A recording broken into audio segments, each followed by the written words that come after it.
Cool.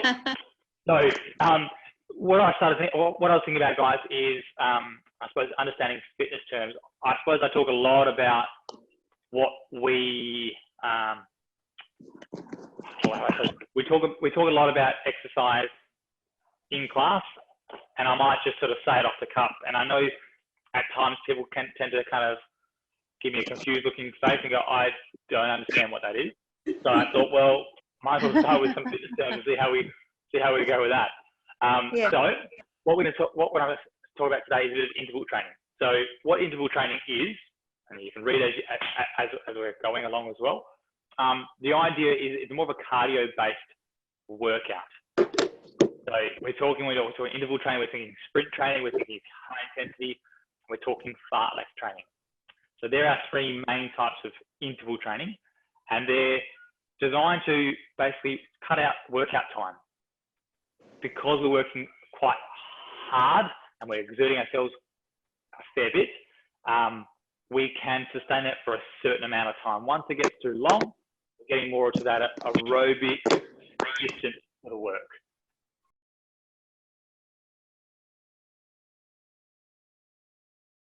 A lot of people are thinking it's the best way to exercise because it's time-based. You might, instead of doing running for an hour, you can do a workout for 15 minutes and get the similar sort of results.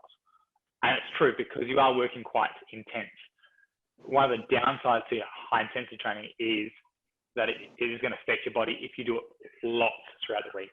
So if you're doing it 5 or 6 times a week, your body will feel the difference because there's a lot of jumping. It's pushing through its surface to extract, and we generally do it more than we need to. So it's like a lot of it's high impact on your joints and stuff. Yep. Yeah. When you think of it, when we do a toning class, if we sit there and do like a slow, steady state one on a Saturday morning, and they're bicep curls or slow squats, they burn. They really burn. But when we do it really fast, it doesn't feel the same. You feel sore the day after, but you don't get that impact of that muscular drain. So high intensity can be very effective, but just as long as you don't overdo it, because when you want to try and get that, let's say the sweat up, or you want to feel the pain of the grind, you need to push really hard to do that. And that generally takes a toll on impact or plyometrics or jumping. Daniel, Daniel, do you think that it's a good idea to do HIIT when you're not really sort of in your 30s or younger? Fair point. It's a consideration. Yeah, no, because a lot of our members are heading from the 30s to 40s, 50s, 60s, so we are heading in that bracket anyways. I still believe it's fine. It's like learning to ride a bike, to learning how to ride a distance of 50 Ks, to learning how to do downhill mountain biking. You're not going to just jump straight into downhill mountain biking because it's going to be quite scary. There's a bit more skill involved, and there's a higher risk of hurting yourself, i.e. falling off, tripping over a branch, running to a tree or something like that. The same with exercise. If you go in it too quickly and your training age is too small, as in it's only just started, it's probably not advisable. So if you're still learning what a bicep curl is and a shoulder press and how to do exercises, do that with speed and high intensity. It's just going to mean that your body's going to feel a lot more of it. Yeah. Also with HIITs, I think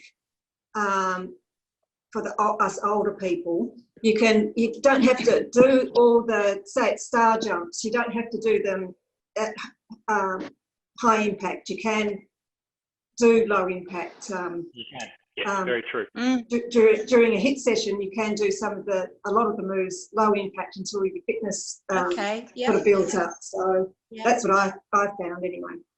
Very true. Yes, taking away the impact. So it's considered like the different variables basically. They've listed it as like dirt, but basically it's the effort that you're putting in. You can also reduce your effort by intensity. If you keep speed up. So if you move faster through your repetitions, or we do it for a shorter amount of time and you work that a little bit faster, you might start to feel a difference in it as well. Or if you're doing more of a running based one, if you run further or shorter, you can change the impact. But that's where I was talking about training age, Denise, is if you're new to it all and you start doing all of that, and you start changing, you lead to a higher risk. That's all. Yeah. That's all it Yeah. becomes. So it's still very I think it's beneficial. better to, yeah, I think it's probably better to, you know, become very familiar with the correct ways to do the bicep curls and everything first, so that Yeah, correct. you don't put anything out of place. Pretty much. That's what it's about, is making sure your body's ready at that time. That's what, Yep, fair enough. That's what probably the most common thing in the fitness industry is all about, is always training at high intensity. Just keep it in mind. Don't overdo it. We don't want to overload ourselves. Yeah.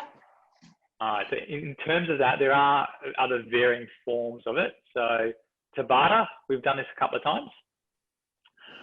Basically, it was born from Japan, and it's named after a professor. So what it is, and we've done it a couple of times, 20 seconds of working time. So you work really challenging or really hard, or just working it for 20 seconds, and then you do nothing, or do a very light active recovery for 10 seconds. And we do that 8 cycles through. So do that 8 rounds. Now, when you start playing with the numbers, it really becomes not really Tabata, it becomes interval training, just straight interval training. This is just one form of it. That was, you know, pre-recorded as Tabata, 8 rounds with 10 and 20 on. What I like about it is it becomes like a normal thing for people once you know what it is. We're doing a Tabata, everyone has an understanding. It's like we're gonna go for a jog, everyone knows what that means, and then we can move on from there. And there are heaps of little free timers that you guys can download to your phones or computers and just keep working through that as well. Has anyone got any questions with Tabata? I'm still talking, girls. Okay. They're like, oh, what's this yellow screen? Actually, I haven't heard of Tabata before. I haven't heard of it before. No? Okay. Yeah. No, never heard of it. We've done it in class. It's basically where we're moving, either we do squats for 20 seconds, and then we rest. I didn't know we were doing it. Yeah. Everyone makes a joke of it. It's Tabata. Just 1 second. Yeah. You know, sometimes Denise Daniel uses his phone and you can hear it count down, and then it goes ding, ding, ding. And then we sort of go. Oh, that's Tabata. Tabata. Yeah. Yep. Okay, yeah, yep. That's a good point. Thank you, Sandy. I didn't think about that. Thank you. Yes. So I don't know if you can see that too clearly. I should have over there, don't I? That's just like a little, like what we have. At the top is prep. The red one's like the workout times. It's a minute. Rest time 15 seconds. And at the bottom it has the different cycles that you can go through. So I can increase them up or down just to suit. So there's plenty of those timing apps that if you guys want to do your home workouts, and we're saying we're doing a Tabata workout, download it and then just start working with that one. 12. Sounds good? Yes. Any questions with Tabata, ladies? No? Okay, cool. We'll move on to the next one. Next one we've got is AMRAP.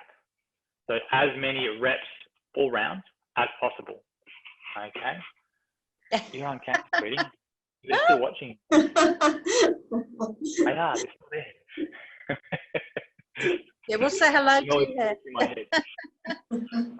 So yeah, AMRAP. So we did that one last couple of weeks, and the whole idea is to get as many repetitions or exercises completed in that time. So we might say we're doing a 10-minute AMRAP, and we might be going for rounds. So we might have 10 squats, 5 sit-ups, and 10 burpees. That's one round. You have to do that as many times as you can in 10 minutes. We did that on Monday, didn't we? We did it on Monday. Yeah. So the AMRAPs are really cool because it does allow you to fluctuate the workout. So you can make a really short one, like a minute AMRAP, only working on, say, squats, get as many as you can, or you can make it a 20-minute or 5-minute AMRAP, including different exercises. So it's very, very versatile to work out in. Anyone got any questions with AMRAPs? No? Cool. All right. We'll move on to the next one. Last one I've got is EMOMs. So I think most of you guys have done this one, but if you haven't, basically what we do is we're working for 1 minute and we're doing a preset number of exercises. So I might say we're doing 30 squats and you're going to complete 30 squats. If it takes you 40 seconds to do those 30 squats, then you get 20 seconds rest time. until the minute starts. So once the minute clock's over, then we start again. We are doing another set of squats again. So you have to do 30 squats again in that minute. But what's going to happen as time goes on, as each minute goes on, you're going to get a little bit more drained, and it becomes a little bit harder to complete it in the same time. Has anyone got questions with EMOM? Because this one can be a bit confusing. So when you get to the end of the minute, how long a break do you have before you start the next minute? It's literally every minute we start the next exercise, or we start the second round of that exercise. So if you finish earlier than a minute, that's your rest that's time. right. Yeah, that's right. Yeah. So it might take me, 55 seconds to get through 30 squats, but it might take you 40 seconds. So you get 20 seconds rest, only get 5. But as soon as the timer or the trainer says go, the next minute's on, you start the next squats from 0. That's right. Yeah. You don't keep finishing your 30 off, you just go straight away. Yeah. And the cool thing with that one though is that it can be multiple exercises. So I might say we're doing 10 squats, 5 push-ups, 5 star jumps, go. Yeah. And you got to try to complete it in that minute. Yeah, If you're getting to the last 5 star jumps, you've got 4 to go, and the trainer says stop or start the next one, you start again from 0. You stop those star jumps. Yep. Cool. So you don't actually finish. If you're behind, you don't actually finish your round. You just go back to 0. Yeah. Yeah, exactly right. So ideally, it's not about punishing people who finish early or finish late. The idea is to work at your own speed. So ideally, we want to try and get the at the right. I see. So we're trying to go as fast as we can, but if we don't make it, we just rewind to 0, start again. Yeah. Yeah, you're right. Yeah, and that's what I'm saying. If we're not pitching the right level of repetitions for that person, it's gonna mean everyone's gonna get different rest periods. Ideally, we want to try and get the right rep range. So if we might say 30 might be too much for me, and might be just enough for Sandy. So if we go down to 25, but I might make Sandy go up to 35, it would probably even it out that we're both getting to about 10 seconds rest in that example of 30 squats in that minute. So and that's EMOM. EMOM, every minute on the minute. Oh, okay. Right. Every minute on the minute. Yeah. So those 3 terms will probably come up a lot more in our HIIT programs and even our toning ones, particularly in this online space that we're now in. It's a bit easier to refer to. So we're doing EMOM guys, and everyone knows, okay, I'm going to be doing 1 minute and I get a rest in that time period. We're not stopping at a minute, have 15 seconds rest. You get your rest inbuilt in that minute, as long as you finish beforehand. Yep.